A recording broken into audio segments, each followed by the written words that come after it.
Bismillahirrahmanirrahim. Assalamualaikum warahmatullahi wabarakatuh. Perkenalkan, nama saya Reazian Sevara Reviana, NIM 17010400008. Ya, di sini saya akan menjelaskan mengenai materi yang pertama, yaitu tentang hakikat penelitian sastra.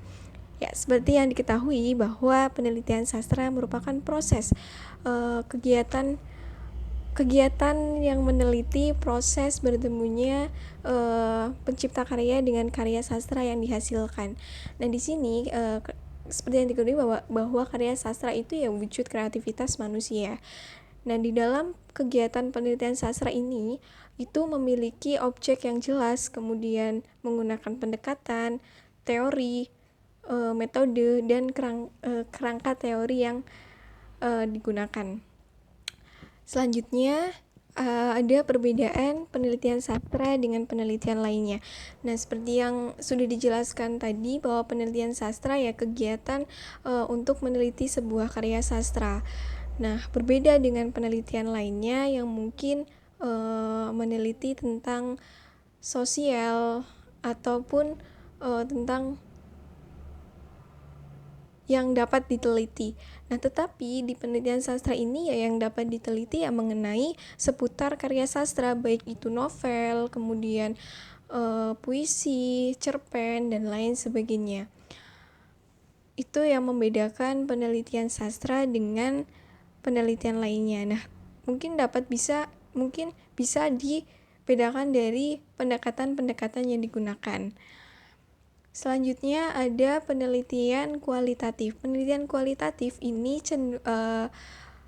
penelitian yang cenderung menggunakan deskriptif. Jadi, penelitian kualitatif ini adalah untuk menggambarkan atau untuk menjelaskan, menganalisis sebuah fenomena, peristiwa, dinamika sosial, atau persepsi terhadap sesuatu. Contohnya, misalkan menganalisis tentang hegemoni pada sebuah novel, kemudian menggunakan pendekatan kualitatif untuk memperoleh data. Nah, analisis tersebut menggunakan menggunakan kualitatif deskriptif untuk menjelaskan atau yang nantinya akan menjawab persoalan tersebut dengan mendalami teori hegemoni dan mendalami tentang sebuah novel. Selanjutnya ada penelitian kuantitatif. Nah, penelitian kuantitatif ini berbeda dengan kualitatif. Jika kualitatif itu mendeskripsikan atau menggambarkan, tetapi kalau kuantitatif ini menggunakan angka sebagai alat untuk memperoleh data. Nah, contohnya pada misalkan penelitian yang berjudul Ketertarikan Mahasiswa pada Novel karya Cendana Maisa Ayu. Nah, itu menggunakan pendekatan kuantitatif berupa angka untuk memperoleh data. Seberapa ketertarikannya mahasiswa itu terhadap novel tersebut. Selanjutnya ada penelitian terapan. Penelitian terapan ini merupakan jenis penelitian yang dilakukan yang berupaya untuk mencari solusi untuk menjawab sebuah pertanyaan yang spesifik. Nah, contohnya penelitian mengenai kondisi sosial pada sebuah cerpen. Nah, penelitian tersebut berfokus untuk menganalisis kondisi sosial yang digambarkan pada cerpen tersebut. Kemudian peneliti itu memberikan solusi atau memberikan pendapatnya terhadap apa yang diteliti. Selanjutnya ada data. Nah, data ini adalah kumpulan informasi yang diperoleh dari suatu pengamatan yang dapat berupa angka, lambang, dokumentasi, ataupun sifat Nah, pada penelitian data digunakan sebagai gambaran tentang suatu persoalan dan bisa juga menjadi sebuah bukti mengenai suatu permasalahan dengan data yang valid. Nah, contohnya itu meneliti sebuah ketidakadilan gender pada tokoh utama dalam novel, maka harus memperoleh data-data yang memberikan kebenaran bahwa ada ini loh bentuk dari ketidakadilan gendernya pada novel tersebut yang dialami tokoh utama, seperti itu. Nah, sedangkan sumber data itu adalah subjek dari mana data itu diperoleh. Nah, jika kita meneliti dari novel, maka sumber datanya yaitu berupa novel. Selanjutnya ada objek penelitian. Objek penelitian ini adalah topik permasalahan yang dikaji dalam penelitian. Objek penelitian juga menjadi pokok persoalan yang hendak diteliti untuk mendapatkan sebuah data secara lebih terarah. Nah, contohnya ketika melakukan sebuah penelitian kesusastraan mengangkat mengenai isu hegemoni dalam sebuah cerpen, maka yang menjadi objek penelitiannya adalah hegemoninya.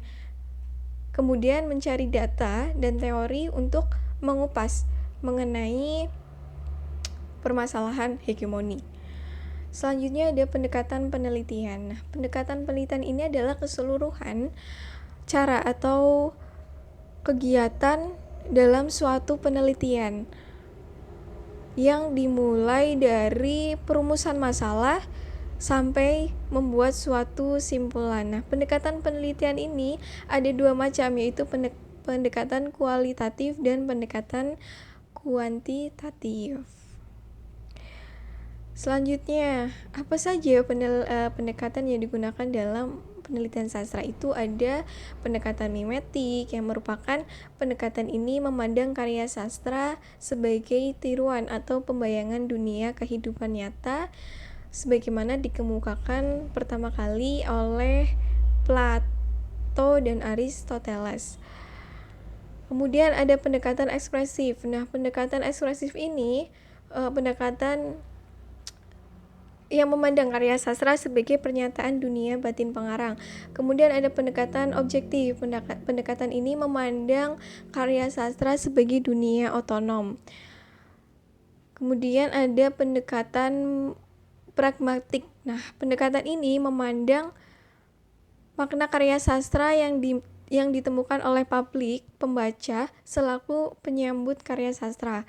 Kemudian yang terakhir itu jika saya melakukan penelitian sastra, maka menggunakan pendekatan ekspresif. Nah, pendekatan ekspresif ini teori yang memberikan perhatian utamanya itu pada proses kreatif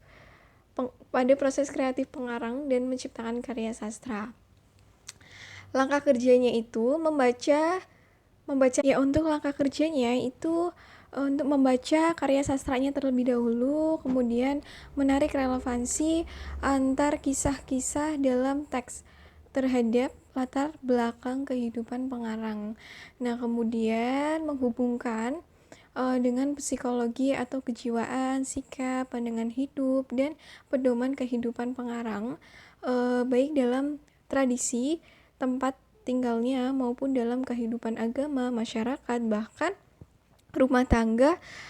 Kemudian menghubungkan dengan pengalaman-pengalaman penting yang pernah dialami oleh si pengarang, dan terakhir penarikan makna secara utuhnya. Nah, yang terakhir materi mengenai teknik pengumpulan data itu adalah salah satu teknik yang krusial dan penting untuk ditentukan agar penelitian yang dilakukan lebih lancar dan terkendali. Nah, dalam penelitian sastra itu dapat dilakukan menggunakan teknik pengumpulan data seperti observasi atau dokumentasi, pencatatan, perekaman, wawancara, dan analisis dokumen. Sekian penjelasan dari saya. Apabila ada salah-salah kata, saya mohon maaf. Saya akhiri. Wassalamualaikum warahmatullahi wabarakatuh.